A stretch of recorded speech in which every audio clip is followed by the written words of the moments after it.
আজকে তৈরি করে দেখাবো দিল্লি কা লাড্ডু।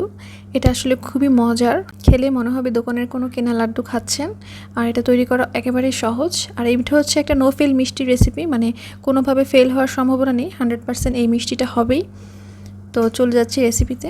এটা তৈরির জন্য আমি এখানে 2 কাপ পরিমাণ বেসন নিয়েছি।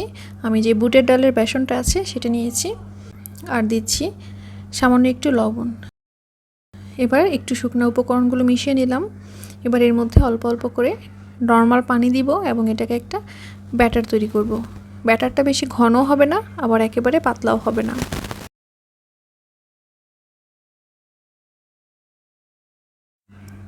এরকম একটা ব্যাটার তৈরি করে ফেললাম। এবার এটাকে আমি ভাজতে চলে যাচ্ছি। ভাজার জন্য আমি একটি ফ্রাইং প্যানে নিলাম 1 চা চামচ তেল এবং 1 চা চামচ ঘি। এবার অল্প অল্প করে এভাবে ব্যাটারটা দিয়ে দিচ্ছি। ব্যাটারটা দিয়ে এটা হালকা করে ভেজে নেব, মানে খুব বেশি ভাজার দরকার নেই। আমি চুলার আঁচটা মিডিয়াম রেখেছি এবং এটাকে উল্টে পাল্টে এরকম করে ভেজে নিচ্ছি। হালকা লালচে হলেই এটাকে নামিয়ে নিতে হবে। তো আপনারা দেখলেই বুঝতে পারবেন আমি কিভাবে ভাজছি। এভাবেই হালকা লালচে করে সবগুলো ভেজে নিলাম। একটি দেখিয়ে দিচ্ছি, দেখুন ঠিক এরকমটা হবে। এবার এগুলোকে ব্লেন্ড করতে হবে, সেজন্য একটি ব্লেন্ডার জার নিয়েছি। ব্লেন্ডার জারে আমি এগুলো একটু ভেঙে ভেঙে দিয়ে দিব, যেন এটা আমার ব্লেন্ড করতে সুবিধা হয়। আচ্ছা, আমি একটু থেমে থেমে ব্লেন্ড করে নিয়েছি। দেখুন খুব বেশি গুঁড়া গুঁড়া করিনি, মানে খুব বেশি পাউডার ফর্ম করা যাবে না, একটু আস্ত দানা রাখতে হবে, তাহলে এটা খেতে ভালো লাগবে। তো এরকমভাবে একটু দেখিয়ে দিলাম, দেখুন ঠিক এরকম হয়েছে।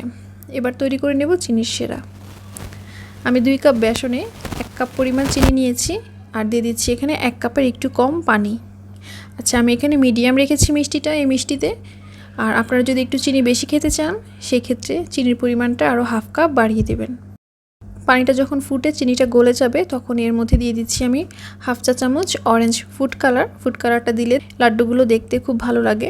এটা অপশনাল, না দিলেও কোনো সমস্যা নেই, আপনারা চাইলে জর্দা রঙও ব্যবহার করতে পারেন। এবার দিয়ে দিলাম একটু এলাচের গুঁড়া। আমি 2টি এলাচ গুঁড়া করে দিয়ে দিলাম। মিষ্টি শিরাটা তৈরি হয়ে গেছে। আমি এখানে প্রায় 4 থেকে 5 মিনিট জাল করে নিয়েছি। 1 তার বা 2 তারের শিরা করার প্রয়োজন নেই, চিনিটা গলে গিয়ে একটু জাল করে নিলেই হবে। এবার এর মধ্যে যেই ব্লেন্ড করে নিয়েছিলাম বেসনগুলো, সেগুলোই আমি এখানে দিয়ে দিলাম। দিয়ে এটাকে নেড়েচেড়ে মিশিয়ে নিচ্ছি। এই পর্যায়ে চুলার আঁচটা আমি একদম লো রেখেছি। এটা শুধুমাত্র একটু মিশিয়ে নিচ্ছি। নেড়েচেড়ে চিনির শিরার সাথে এটা মিশিয়ে নিলেই হবে।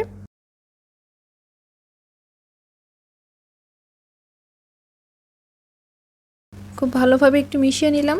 এবার এর মধ্যে ঘি দিয়ে দিচ্ছি আমি 2 টেবিল চামচ।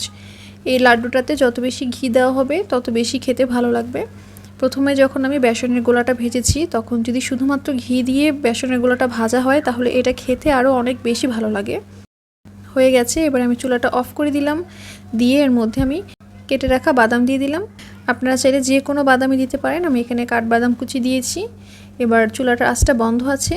এবার এটাকে আমি কিছুটা ঠান্ডা করে নিব। যখন এটা ঠান্ডা হয়ে গেছে, তখন আমি ঠিক এভাবেই লাড্ডুগুলো বানিয়ে নিচ্ছি, একদম গোল গোল করে। ব্যাস, এভাবেই তৈরি হয়ে যাবে মজাদার দিল্লি কা লাড্ডু। আমি তো 2 কাপ বেসন দিয়ে করেছি, আপনারা যদি 1 কাপ বেসন দিয়ে করতে চান, সেক্ষেত্রে সব কিছু অর্ধেক পরিমাণ নেবেন। আমার এই 2 কাপ বেসন দিয়ে প্রায় 23 থেকে 24টির মতো লাড্ডু হয়েছে, এই মিডিয়াম সাইজের। আপনারা বাসায় অবশ্যই এটা ট্রাই করবেন। খুবই মজার এই লাড্ডুটা, একেবারে নো ফেল। আশা করছি ভিডিওটা আপনাদের কাছে ভালো লেগেছে। ভালো লেগে থাকলে লাইক, কমেন্ট এবং শেয়ার করতে ভুলবেন না। সবাই অনেক বেশি ভালো থাকবেন। আল্লাহ হাফেজ।